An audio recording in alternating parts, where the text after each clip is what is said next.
t'a plu, n'hésitez pas à vous abonner à la chaîne pour que j'en fasse d'autres. En attendant, je vous souhaite bon... Je circule à bord d'une grosse berline. Je dois m'arrêter en premier. Oui, réponse A. Non, réponse B. Je ralentis jusqu'à l'arrêt. Oui, réponse C. Non, réponse D.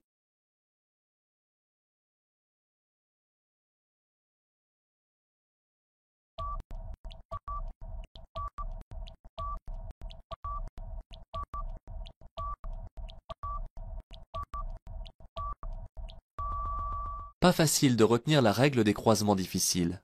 À catégorie égale et sur le plat, il n'y a pas de règle, donc pas d'erreur possible. Les deux usagers doivent faire preuve de prudence en ralentissant jusqu'à parfois l'arrêt.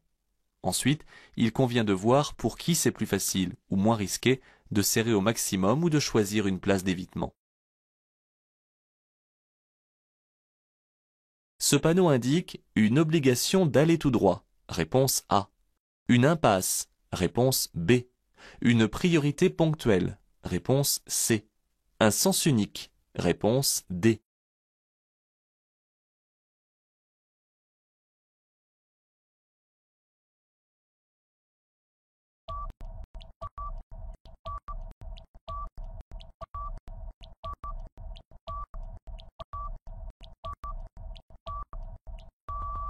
Éviter les confusions de panneaux. Il est nécessaire de savoir exactement ce que signifie ceci. Ce panneau à fond bleu est carré. C'est donc un panneau d'indication qui précise que sur cette chaussée, la circulation s'effectue à sens unique. Si c'était une obligation, le panneau serait rond. Un itinéraire vert indique les grandes villes. Oui, réponse A. Non, réponse B. Est limité à 110 km/h. Oui, réponse C. Non, réponse D.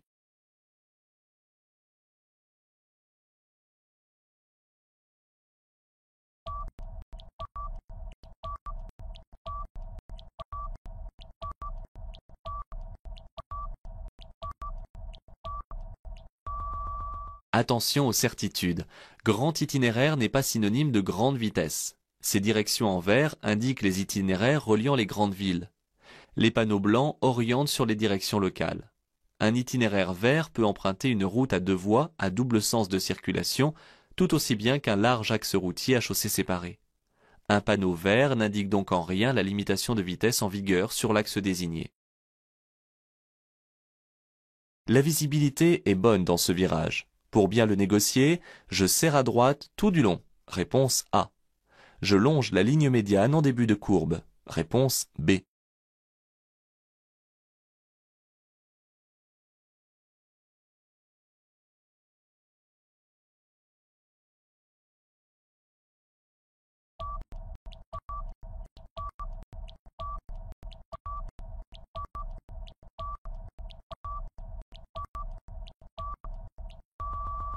Plutôt qu'un piège, il s'agit ici d'une difficulté.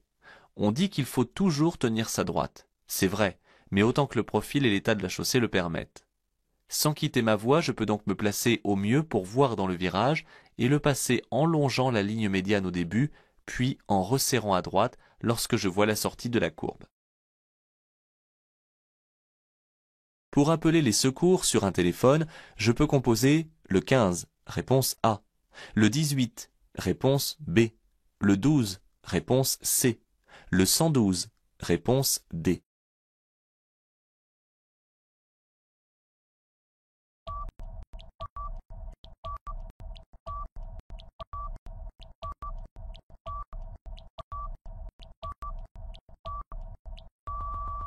On finit par ne plus s'y retrouver avec les divers numéros mis à disposition. Sachons qui fait quoi. Normalement, le 112 qui est opérationnel devrait résoudre cette difficulté. Je l'utilise d'office avec mon portable s'il n'y a pas de poste fixe rapidement accessible ou de borne d'appel sur la route. Sinon, je compose le 15, le SAMU, ou le 18, les pompiers, qui sont les numéros traditionnels efficaces. Le 12 est un ancien numéro qui n'a rien à voir avec les secours. Ce poids lourd est à l'arrêt. Je lui fais signe de passer. Oui, réponse A. Non, réponse B.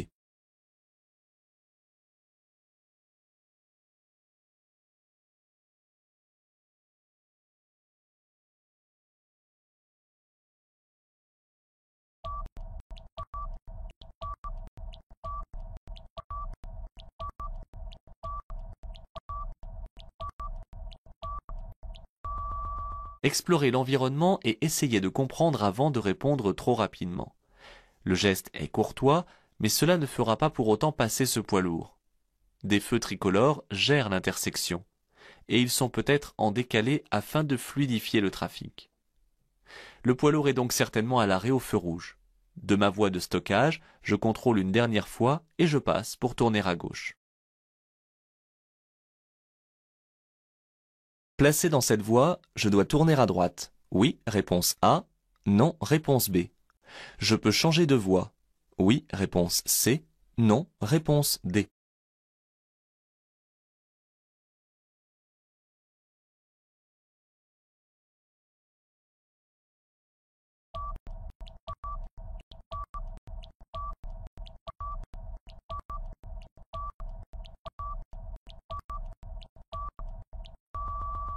À l'approche de l'intersection, des flèches de sélection sont matérialisées au sol, m'indiquant la direction à suivre. Ici, je tourne à droite. Pour l'examen, puis-je encore changer de voie? Je commence par regarder dans le rétroviseur. J'ai déjà dépassé une flèche. Je regarde autour de moi, la circulation est chargée. Même à l'épreuve pratique, je ne change pas de voie, car je vais alors gêner. Il aurait fallu me placer plus tôt. Il est obligatoire de revenir à droite après chaque dépassement. Oui, réponse A. Non, réponse B.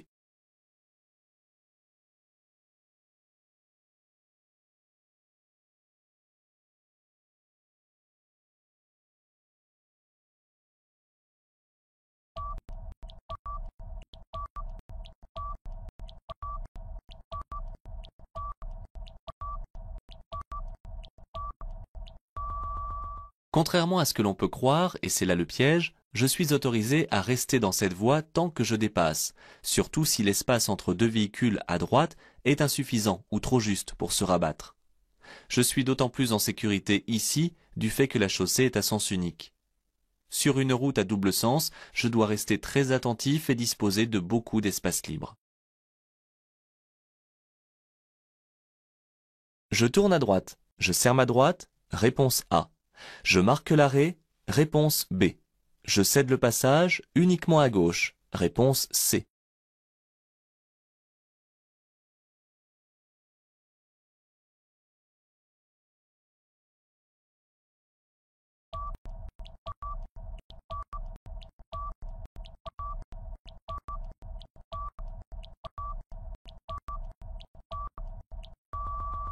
Attention à cette question, elle tient compte du fait que les usagers circulant sur l'axe principal sont autorisés à dépasser en traversant une intersection protégée.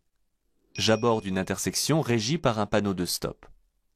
Avant de marquer l'arrêt, je me place en serrant ma droite.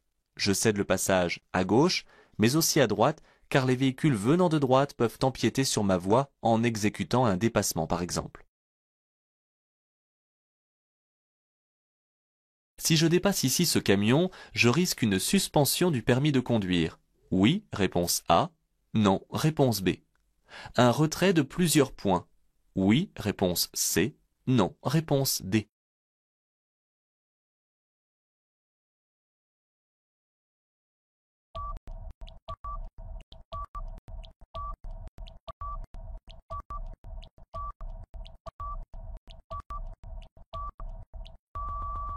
Si vous ne savez pas bien, estimez la dangerosité.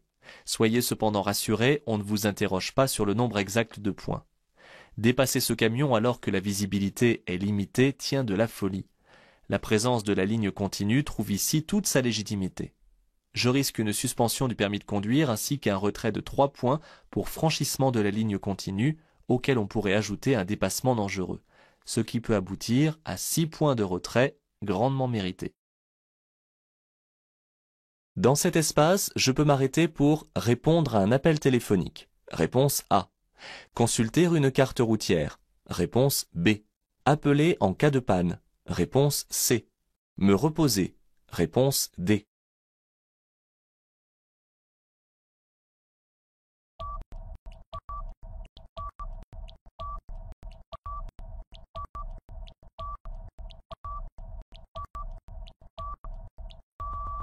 Quelle énumération! Ne vous perdez pas sur le nombre des propositions. Dans cet espace, l'arrêt est interdit, c'est plus simple. Je ne peux utiliser cet endroit qu'en cas de problème ou en urgence, un malaise passager ou une panne, ou encore pour signaler un objet ou un animal sur la chaussée. Enfin, j'utilise en priorité cette borne pour un accident. Je ralentis à 50 km/h au niveau du panneau. Réponse A. À l'entrée du virage seulement. Réponse B.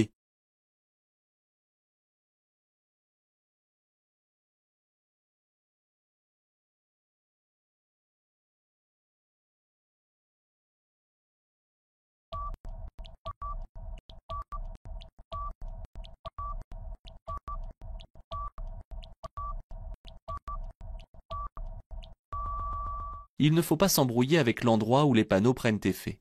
Le danger est situé à 150 mètres de ce qu'il annonce et une prescription prend effet au niveau du panneau. Sachant cela, la lecture de la signalisation est facile. Le virage annoncé à 150 mètres m'oblige à ralentir dès à présent à 50 km/h. Je tourne à droite. Je dois marquer l'arrêt au niveau du feu. Oui, réponse A. Non, réponse B. Je peux passer avant un usager arrivant de la gauche. Oui, réponse C. Non, réponse D.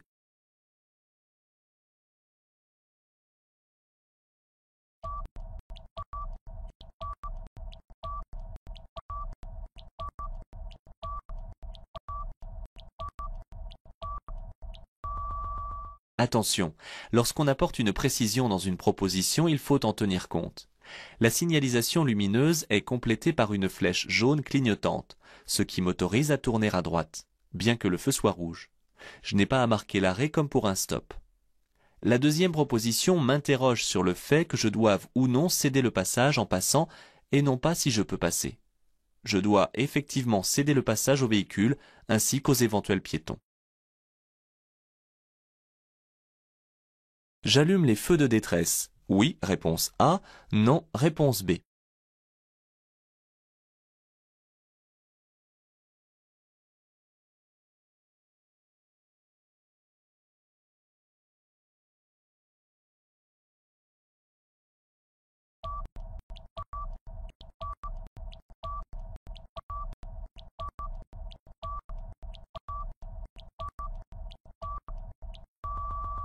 Ne confondez pas les situations entre la normalité et l'urgence. Lorsque j'arrive sur un bouchon, je dois actionner les feux de détresse. C'est la règle. Mais ici, ce n'est pas un bouchon. J'arrive à une station de péage de l'autoroute. Celle-ci est annoncée suffisamment à l'avance pour prévenir les usagers. De plus, une succession de panneaux de limitation de vitesse nous a tous fait ralentir jusqu'à 50 km/h. Ce panneau autorise le stationnement du 1er au 15 du mois. Oui, réponse A. Non, réponse B.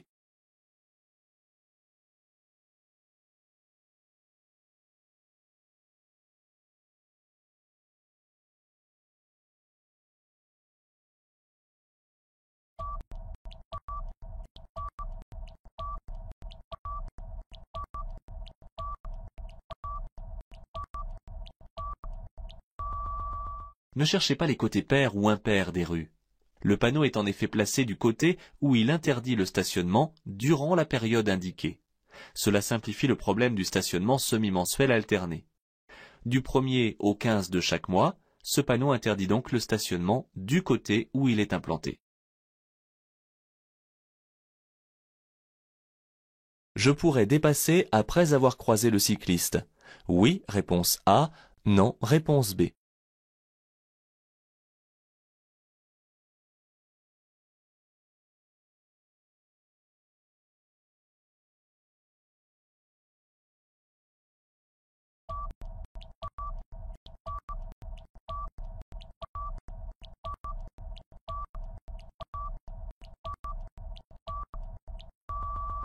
Le piège.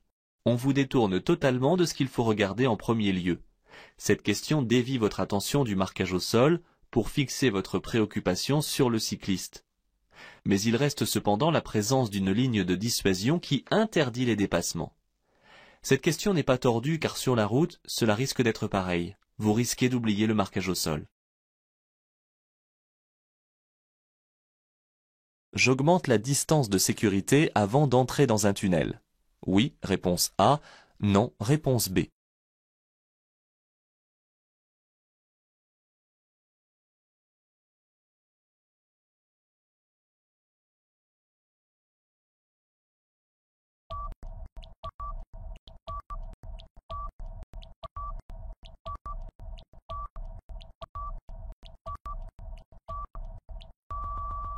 Avant d'entrer dans un tunnel, il y a 3 choses que je dois faire. Allumer les feux, ralentir, puis augmenter la distance de sécurité devant moi. Je réponds toujours dans ce sens. Parfois, cette distance minimale m'est imposée par panneau, ainsi que les vitesses minimales et maximales. Des pneus sous-gonflés engendrent une surconsommation de carburant. Oui, réponse A. Non, réponse B.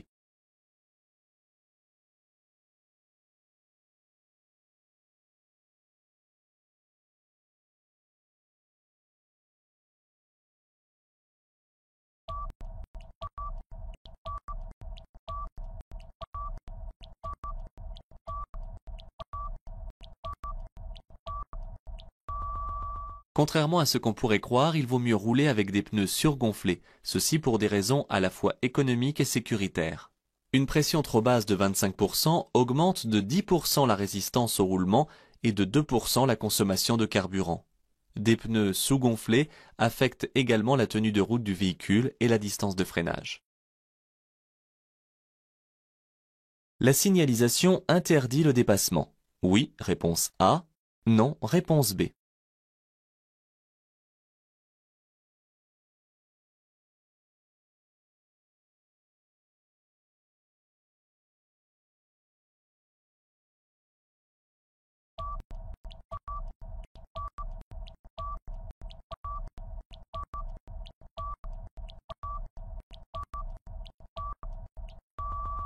Les panneaux limitent la vitesse des usagers sur ce tronçon de route à sens unique. Le piège serait de croire qu'ils puissent interdire également le dépassement, cette vitesse étant réduite. Ils m'invitent seulement à modérer ma vitesse, mais n'interdisent en rien le dépassement. Je peux par exemple dépasser ce camion. Si je ne respecte pas les distances de sécurité dans un tunnel, je risque de perdre des points. Oui, réponse A. Non, réponse B.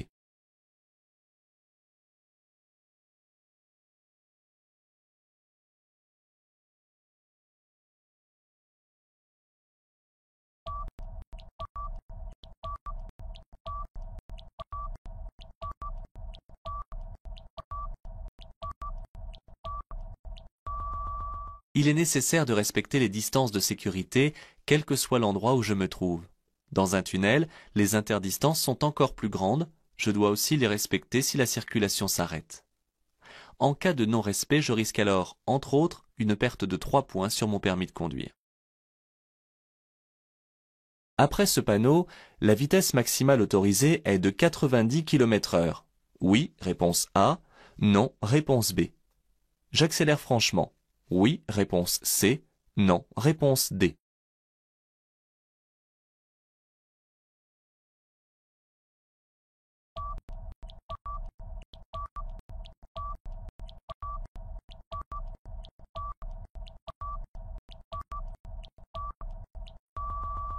Après ce panneau, je quitterai l'agglomération de Saint-Clair. La vitesse maximale autorisée hors agglomération, sur une chaussée à double sens de circulation étant de 90 km/h, je pourrais accélérer. Mais j'aborde un virage. Aussi, j'attends avant d'atteindre cette vitesse maximale. Sur ce large boulevard, le stationnement à contresens est toléré. Réponse A. Interdit. Réponse B.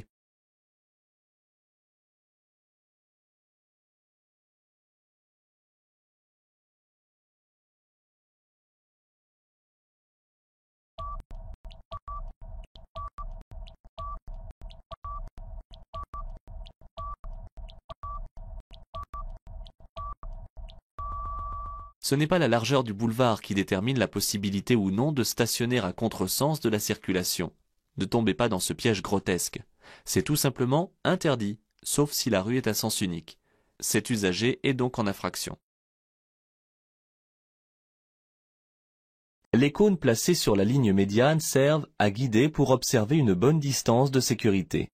Réponse A. À délimiter ma voie de circulation. Réponse B.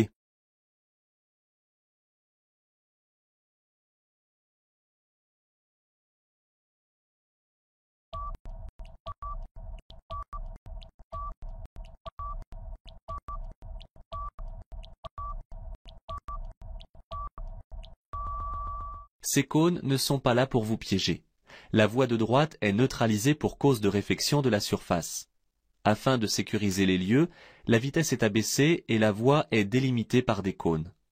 Pour la distance de sécurité frontale, je n'ai pas besoin des cônes, mais je compte 2 secondes avec l'usager qui me précède. Je vais en face. Cet usager doit me laisser passer. Oui, réponse A. Non, réponse B. Je peux passer avant cet usager. Oui, réponse C. Non, réponse D.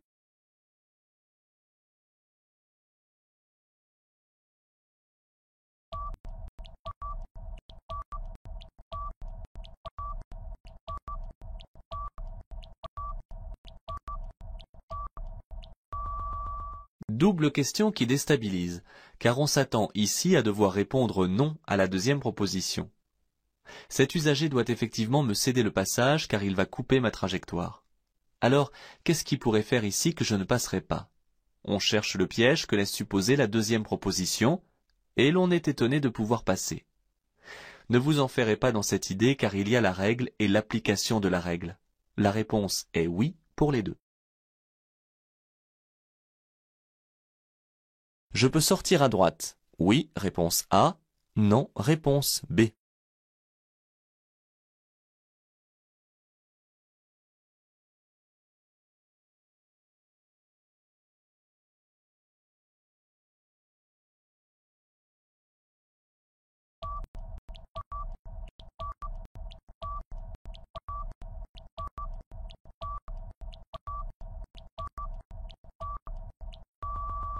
La chaussée est en travaux et la voie de droite est neutralisée.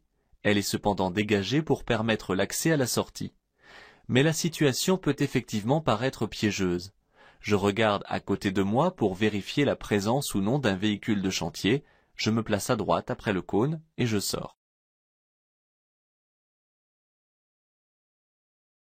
Je circule sur la route départementale 112. Oui, réponse A. Non, réponse B.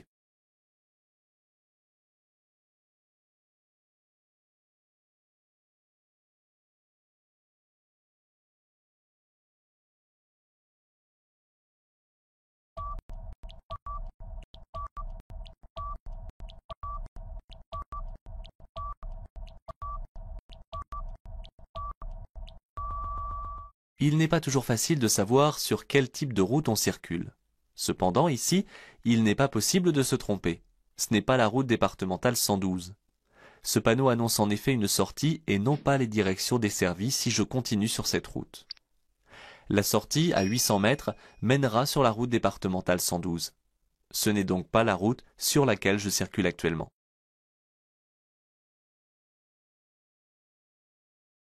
Le dépassement est interdit immédiatement après le panneau sur une distance de 100 mètres. Oui, réponse A. Non, réponse B. À 100 mètres. Oui, réponse C. Non, réponse D.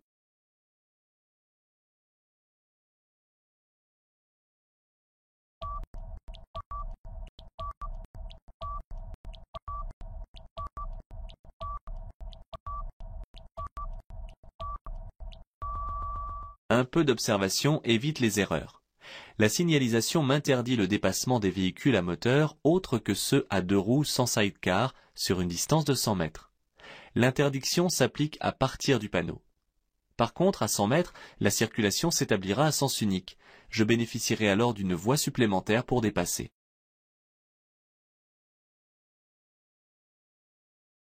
Pour pouvoir circuler, je dois dégager la neige de toutes les surfaces vitrées. Oui, réponse A. Non, réponse B. De la carrosserie? Oui, réponse C. Non, réponse D.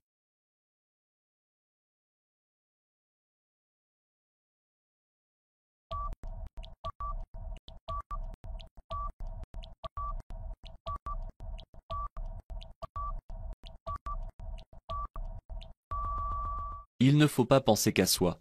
Les autres doivent aussi bénéficier de votre égard. Si je laisse de la neige sur la carrosserie, je vais en effet en projeter autour de moi tout en circulant. Raison pour laquelle je dégage toute la carrosserie de la neige qui la recouvre. Il va de soi que je nettoie toutes les surfaces vitrées. Attention donc de ne pas faire les choses à moitié. Le panneau vert indique la direction d'un grand itinéraire. Oui, réponse A. Non, réponse B. Le panneau blanc indique une direction locale. Oui, réponse C. Non, réponse D.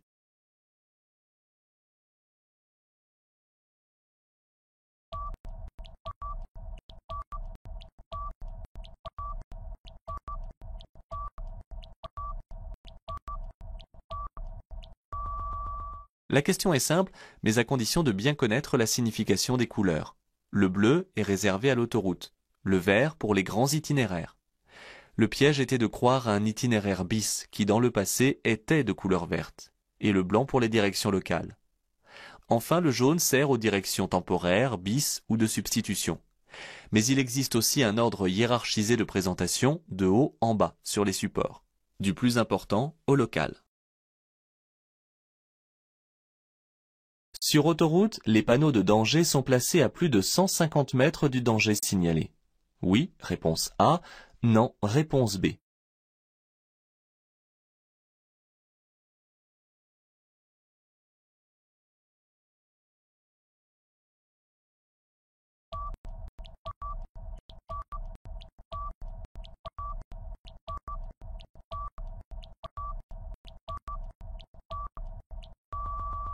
Au regard des vitesses usitées sur les autoroutes, les panneaux donnant une information sont placés longtemps à l'avance, afin de laisser le temps aux usagers de se préparer et d'agir. Pour cette raison, les panneaux de danger sont implantés au moins à 200 mètres du danger signalé. Le piège, c'est que sur autoroute, ces distances sont supérieures à celles plus connues de 150 mètres hors agglomération. Parfois c'est même 400 mètres avant, mais un panonceau précise alors la distance.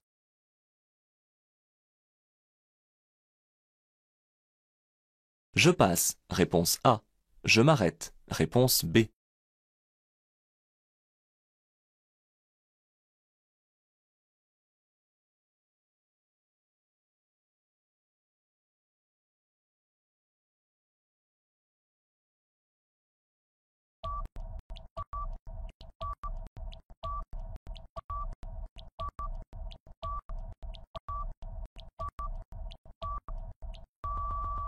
Attention, les feux ne comportent pas toujours des symboles en forme de flèche. Lorsqu'ils sont doublés comme ici, ils gèrent obligatoirement deux voies de circulation de manière séparée. La voie de gauche vient de passer au jaune, ce qui signifie l'arrêt. Mais la mienne est encore au vert. Je peux donc passer tout en prenant en compte qu'il peut y avoir des piétons qui traversent la rue à droite. Je peux m'engager dans cette rue si je suis riverain. Oui, réponse A. Non, réponse B.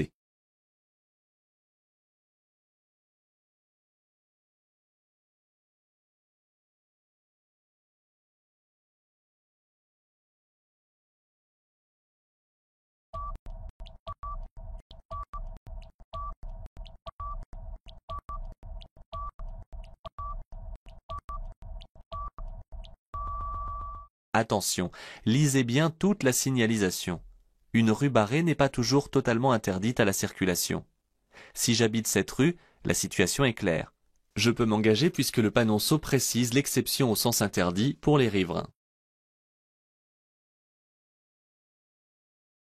Je peux profiter du rond-point pour dépasser ce camion. Oui, réponse A. Non, réponse B.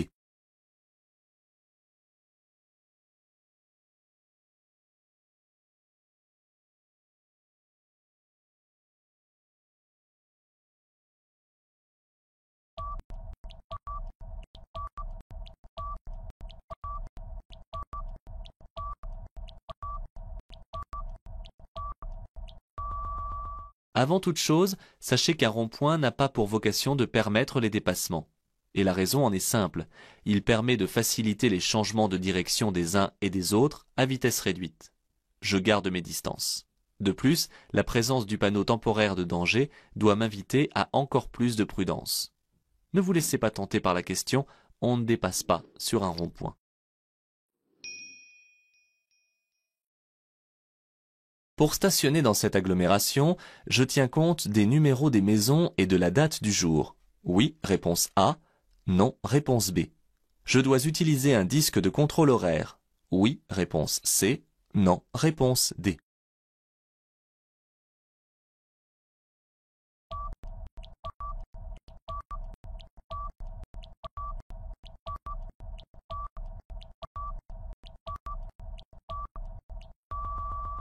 Attention à ne pas oublier une information donnée par ce panneau de zone.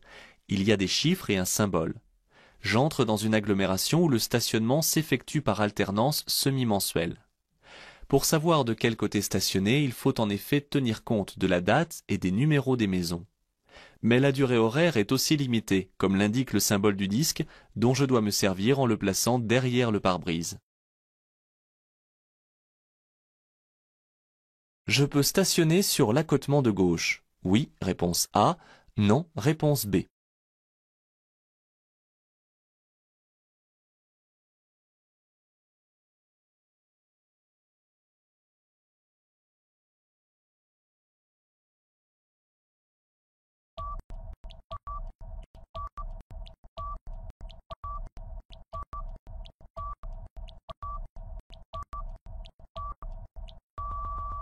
Une ligne de dissuasion n'interdit pas le franchissement de celle-ci pour se rendre à gauche. Ne vous laissez pas piéger par le fait qu'elle interdit le dépassement comme une ligne continue. Elle n'interdit que cela. Hors agglomération, on peut stationner du côté gauche si l'accotement de droite n'est pas praticable et à condition qu'il n'y ait pas de ligne continue. C'est ici le cas où il n'y a pas d'accotement à droite.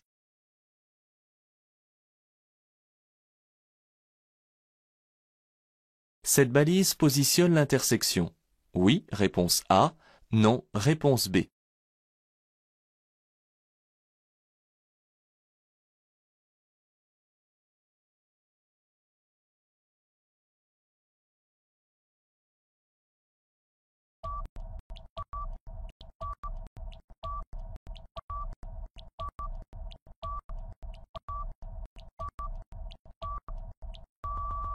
Ne confondez pas les balises et ne vous laissez pas leurrer par l'endroit où elle est implantée, car ce n'est dû qu'à une coïncidence. La balise de position d'intersection est en effet dotée d'un anneau rouge. Celle-ci est la dernière avant le passage à niveau visible à 50 mètres. Pour sortir, je suis obligé de mettre le clignotant à droite dès maintenant. Oui, réponse A. Non, réponse B.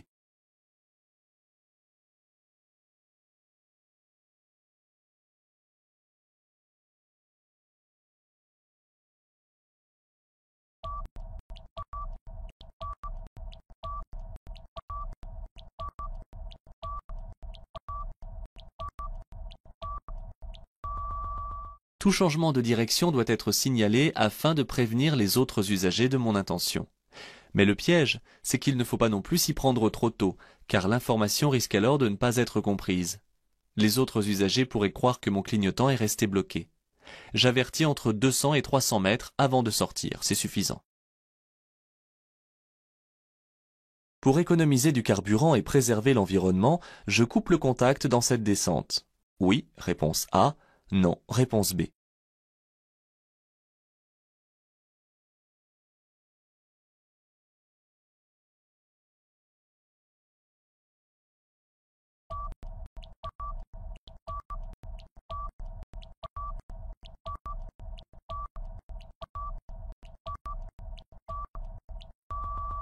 En coupant le contact, on ne consomme plus de carburant. Mais c'est un piège dans lequel il ne faut pas tomber, car dans ce cas la sécurité n'est plus assurée. C'est très dangereux. Et cela ne sert à rien puisqu'en relevant le pied de l'accélérateur, cela suffit pour couper l'arrivée de carburant et donc consommer moins. Cette étiquette identifie le niveau de pollution de mon véhicule. Oui, réponse A. Non, réponse B.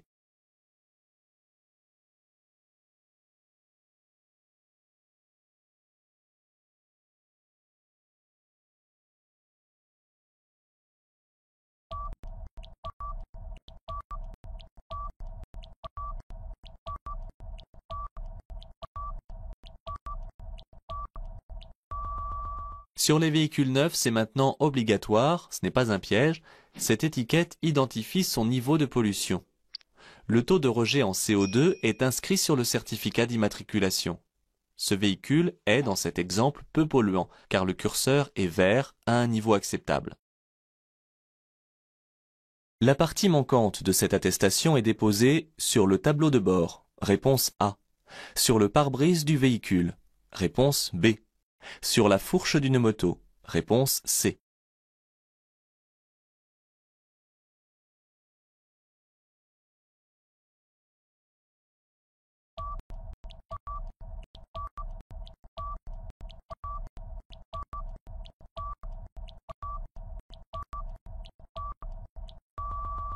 L'attestation d'assurance est composée de deux parties, l'une qui reste avec le certificat d'immatriculation du véhicule et qui doit être montrée lors d'un contrôle routier. L'autre partie, celle qui a été découpée en haut à gauche, c'est la vignette. Elle doit être glissée dans la pochette transparente collée en bas à droite du pare-brise du véhicule. Le piège de la question, c'est que vous devez savoir où cette vignette doit être apposée si votre véhicule est une motocyclette. Elle doit être collée sur la fourche ou sur le guidon. Hack pour vous aider à obtenir le code de la route